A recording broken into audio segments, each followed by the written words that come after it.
Assalamualaikum and hi everyone. Welcome to Echoes of Conversation, where we dive into topics that really matter in our daily life. I am your host, HAMZI bin AZIZI, and today we are talking about something that's been buzzing around a lot lately. Gen Z slang. Is it threatening our language? Or is it just natural evolution? And how does it fit our vision of Madani society? But first of all, I want to tell the definition of Madani for those who maybe don't know or not be familiar with this word. Madani is refers to society that's civil, progressive, and rooted in good values. Something we are all working towards in Malaysia. We have got three amazing guests today, which is the first, Miss IRDINA, a Malay language teacher who in the classroom every day. IRDINA, how are you? Hi everyone, I'm AZLI. I'm fine. Thank you, Amma. Thank you for having me here. Okay. How are you, Amma? I'm also good. Okay. And next we have Madam AZMA, a parent of two teenagers. I'm sure you got some interesting experiences navigating their world of work. AZMA, welcome. Hi everyone, I'm AZMA. Thank you for having me. And for me as parents, it can be a real challenge sometimes trying to understand what they are saying. Yes. And thank you, Madam AZMA. And next, the last very young guest, which is BATRISYIA, a college student who's right in the middle of this Gen Z language. See, BATRISYIA, thanks for joining us today. Hi everyone, I'm so happy to be here and I am super excited to share my side of story. But before that, can I call you Mr. Amma? Sure, yes. Thank you. So, BATRISYIA, for our listener today who might not be as familiar with these terms, could you give us a quick example of what Gen Z slang sounds like these days? Like we all know, you are the teenagers, so I'm sure that you must be familiar with those Gen Z slang or those Gen Z words. So can you give us some example of what Gen Z words sounds like? Sure, Mr. Amma. So Gen Z slang is using a simple word or a short word or phrase to capture the whole meaning of a whole situation. For example, no cap means that we are telling the truth and we are not lying. Or risk, RIZZ means like we are very good at telling the truth or that we are very good at talking to people to press them. So these words are super common and they pop up all the time. And it's also creative because we often mix old words with new meanings or make jokes with them. So sometimes it feels like a secret code that only we youngsters can understand or certain people can understand. I see.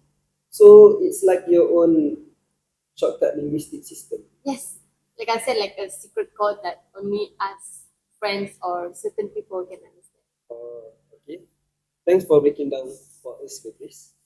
And I think it's the time for us to move to the first segment, which is from teacher's perspective. Miss Irina, let me start with you. As an educator, what's your take on how this slang affects the student you are preparing for a Madani society that values proper communication and civility? Okay, Ahmad, thank you for your question. It's a good question actually. And for me, honestly, as a teacher, the impact is significant. And my main concern is with their own writing actually. When slangs become too ingrained in daily conversation, they use it. Students tend to use it in formal assignments, right? Then I oftenly receive an essay, sounds like the co-curricular activities at my school is so neat and solid. Yes. Lead and solid? Why? Do you think those become problematic in academic setting? Well, for me,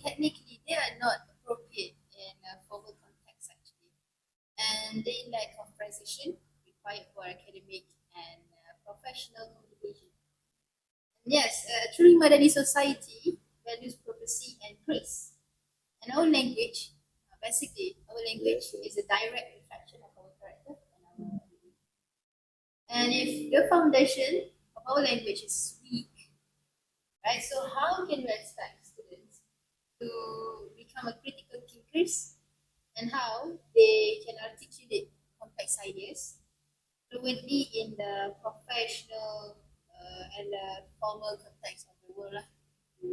And yes, I'm not against the ideas, but they must to establish, and we as a teacher, we as a teacher must to establish a clear boundaries between the slang and also the formal context. I'm agree with you, but I'm curious. But when you said that this Gen Z slang or Gen Z word can develop our critical thinking, can you explain more how these words can develop our critical thinking in students? Well, I'm a Gen Z teacher also. I'm not a millennial Gen, but when I see students use the language, which is a Gen Z slangs in their daily conversation, so I tend to understand it very well because I also know about Gen Z slangs. And about the critical thinkers, they can set when to use slang, Gen Z slang, and when not to use a Gen Z slang, such as when they are doing a forum debate. What else? Public speaking. They don't use that slang. Then they know how to switch their thing, their mindset.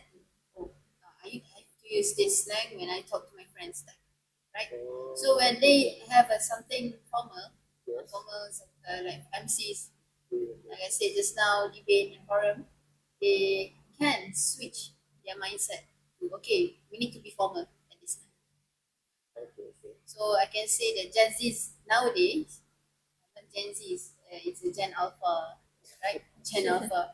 Nowadays they know how to change their mindset quickly, right? Yeah, so intelligent, genius. So Gen Z slang can give us a positive, what do you say, positive communication? Yeah. Positive communication. Well, yeah. But it depends on the situation. Yes, depends on the situation. So like when we communicate with friends, we can use this word lah. Yes, we use this way. With teachers. With teachers, depends on the teachers itself. We have a Gen Z teachers also. We have a millennials teacher. But nowadays millennials teacher also they in social media, right? they're active in social media. They're active on TikTok, like Kak Rosie. Oh yes, You know her? yes. Yes. So even millennials also, they are trying to understand what are Gen Z's slangs and what are Gen Z's vibes itself. Yes. Okay. Thank you for your point of view, Yes. Ms. Edina. I think we can move to the next segment, which is from the parent perspective. Madam Azma, from your perspective, as a parent, how does this language gap affect family communication? Does it challenge the values you are trying to instill for a Madani future? Absolutely, Ama. Because of back in my day, I used slang too, but it wasn't as prevalent or as foreign as it is now. And actually, I have a story to share with you guys. Before this, when my child came home and said, "Mom, my friends cheated today," I could still understand that. But when he came home and said, "Mom, the class vibe was on point," I was completely lost. I had to Google it. Yeah, I had to Google it. Oh, that must be so hard for you. Yeah, sometimes, but I'm still trying to adapt with nowadays Gen Z, right? I still have an effort to Google. Thank you for your effort, Madam. I have one last question for you. What strategies have you found helpful in develop this language gap with your teenagers? Which is, can you give some tips? How can this Gen Z slang or words can make our bonding with family stronger? But before that, for me, sometimes I am very worried if this communication will break down for me and my son, actually, because of what I want to say, because of sometimes if they face, I am sorry, if they face elders or people in positions of authority, when they face them, so they might be labeled as disrespectful because of this against with the values of nowadays society. And for your questions about the family, for me, actually, it is a positive impact for parents to understand each other's language, even if the language makes, but sometimes in, as you said just now, sometimes it could be positive impact depends on the situation. So maybe sometimes it will strengthen our family bond. I'm agree with you because I also have my younger brother, and the Gen Z slang or Gen Z words make me easier to communicate with my young brothers, and I also can understand about him when I talk to him, when I communicate with him using those words, using the Gen Z slang and words. But before that, sometimes I am, from the bottom of my heart, I feel sad because of when my child said like the questions were easy, nothing tough. But I still feel sad because he's mixing the languages so much. And as I said just now, I am worried that the communication between us will break down. Because of actually as parents, we want to connect with them. But when the language is different, the gap just get wider. And for me as parent, a values-driven society, a Madani society actually begins in the home with clear and respectful communication. Okay. Thank you for your opinion, Madam Azma. I'm sure our audience can get a lot of idea and idea that Madam Azma has mentioned. Okay. Okay, I think it's the time for us to move to the final segment, which is from a student perspective. Beatrice, now it's your turn to give us the Gen Z perspective. You need to defend your own generation language. How do you respond to the concern raised by Tina and Madam Azma?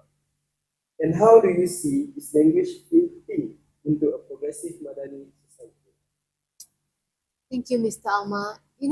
I understand their concerns, but for us, slang isn't about respecting the language. It's about identity and community. It's more about, it's showing who we are and what we are feeling to each other. For example, when my friends send a funny video and then I comment ha ha ons or that's so solid because it shows that we get the same inside joke. So it helps us to feel like we belong to the same group. Also, using new words and changing language is part of how a society grows and move forward. So slang is not a problem. It's part of how our society change and stay strong. But what about the formal or informal distinction? I mean, can you differentiate the formal or informal language? Yes, absolutely, Mr. Amar. Just like what Ms. Idina said, that we students must learn between code switching. So you will never see me, or I think me, or any of my friends, to use slang in when we are writing an essay. We know when to use slangs and when to use proper language. For example, I will never write the fall of Sultanate of Malacca was so savage, or Princess Gunung Ledang has little face card. I think little face card, right? You know what little face card I is? don't know. I don't know. What is Yeah. this card? It's about like little face card is means that someone with a very stunning face, very beautiful, very charming. Oh. Again, I say that slang is just for casual conversations and it won't kill our language. Language change and grow by adding new words and style. So slang is like new part of language life. It helps the language to stay alive by being flexible and creative. So how do you see this language? Is it can be evolving in the future? Maybe this term in the future can be a mainstream language, or is it this language can be replaced in the future? Like we all know, Gen Z slang, or what we say, Gen Z words that you say it's changed year by year. Maybe when I was young, uh, the slang not like what you say lah. It's different. Can you give us your opinion about distance in the future? So if we are talking about the changes of the slang, I think it will happen. Just like I said just now, that if you want to call someone, we used to call them beautiful, but now we call them she has a face card, like that. I think it will change, but if you are talking in like a proper language in education system, I hope that government can play their role to avoid these slangs from being put inside the textbook. Because like I just said, I repeat again and again, Gen Z slang is for casual conversations, for us youngsters to have fun and try to fit in into this modern world. Okay, thank you for your point of view, Beatrice. Uh, the other thing, yes, do you have any idea or any opinion about what Beatrice said? What about you as a teacher? Okay, me as a teacher, I can say that um, Gen Z students, Gen Z teachers also know how to communicate with each other and how to um, use the slangs when we talking. Like we could say Gen Z slang to be used in a casual talk. Yes. I also have like Gen Z teachers, so it's fun when we are talking to them Yes. since they understand our language, and yeah, it's kind of like creative for us. The vibe is match. Yeah. So as a teacher in school, do you teach your student how to use this slang or how to use these words? No, well, students know themselves Yeah. from the TikTok, right? I believe Miss Irdina just will tell Yes. tell her students to avoid any bad words. Yes.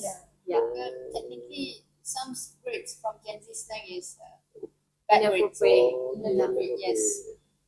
So they know themselves from TikTok. Oh, Yeah. We scroll it, yes, we yes. know the new vocab. Yes, the SU. new one. Yeah.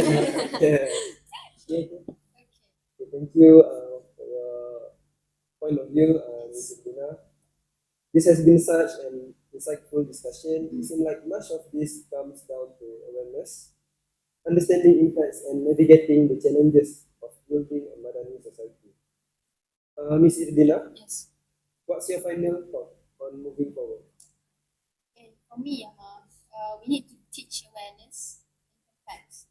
Slang isn't going away, right? Yes. Every time we scroll in TikTok or Instagram, yes, we Yes. have some new vocab. Yeah. Everyday new vocab. Like back then we learned English from we knows the vocab from dictionary, right? Yes. Our teacher asked her asked us, brain. yes, we know dictionary to knows the new words from dictionary itself. But now students they know the Gen Z slang from new vocab of Gen Z slangs from TikTok and from the social media every day. So the slang isn't going away every day. Okay, and the challenges yes, and the challenges is to integrate it into a balanced curriculum and teach students how, when, and how to use each tool for a Madani future. Okay, thank you. And next, Madam Azma, do you have any closing thoughts? Right, before we end, thank you for having me again. And for me, I believe that the challenge actually lies in open communication. And for me as parent, the impact of understanding each other's language is a stronger family bond, which is a cornerstone of a Madani society. And I'm very hopeful that we can overcome this with mutual respect. Okay, thank you, Madam Azma, for your perspective. And that is how you like this conversation to continue. Thank you. So, Mr. Amar, I hope that more people can see that this slang is fun, creative, and part of our language, not something to be feared. Yes. The impact of embracing both is more vibrant and progressive. You know, I just hope that elders people can see that we young people just want to fit in into this social media things, and Gen Z slang is more like a easy language for us youngsters to communicate, especially when it comes to meme or when we want to understand something or someone like that. Okay. Thank you for all of you. Do you have any idea or any opinion about That's all. Madani society or so on? No. No, That's all. that's all. Yes. Thank you for those wonderful insight. Our discussion today shows that Gen Z slang might not be a trick, but rather a challenge that needs awareness, understanding, and open-mindedness. The real challenge isn't not the language itself, but how we bridge generational understanding to build a truly modern society. Let's hope our language continues to evolve while staying rooted in our values. Until next time on Echoes of Conversation. Goodbye. Thank you.